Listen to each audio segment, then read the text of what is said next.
Hello and welcome back to another mini blog. তো আজ বোন আর আমি যাচ্ছি বোনের এক ক্লায়েন্টকে সাজাতে, যে হলো আমারই বান্ধবী। আর এটা হচ্ছে হোটেল সিন্ড্রেলা। প্রথমবার এই হোটেলটাতে ভিজিট করলাম। আমার বান্ধবী তো এখনও আসেনি, তাই ওর জন্যই আমরা রিসেপশন এরিয়াতে বসে ওয়েট করছিলাম। অনেকক্ষণ হয়ে গিয়েছিল, তাই যে রুমটা ওর ফ্যামিলিরা বুক করেছিল সো সেটা আমাদের জন্য খুলে দিয়েছিল। সিরিয়াসলি বলছি, রুমটা ভীষণ সুন্দর ছিল, কি নেই সব কিছুই তো ছিল।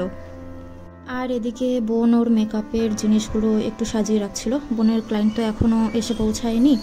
এর ফাঁকে একটু ব্যালকনির ভিউটাও দেখে নিলাম।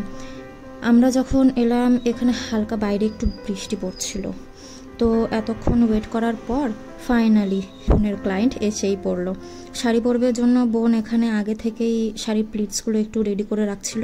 আর এই হলো বোনের আজকের ক্লায়েন্ট। ওর নাম হলো সোনি প্রসাদ। ওর সাথে আমার পরিচয়ের আজ প্রায় 9 বছর হয়ে গিয়েছে। আর এই যে একেবারে রেডি বোনের বিউটিফুল ক্লায়েন্ট আর আমার বিউটিফুল বান্ধবী। সত্যি সেদিন ওকে এই লুকটাতে না ভীষণ মিষ্টি লাগছিল। তো এরপর অল্প কিছু স্টার্টার খেয়ে ওকে বাই বলে বেরিয়ে পড়লাম। Subscribe for more. বাই।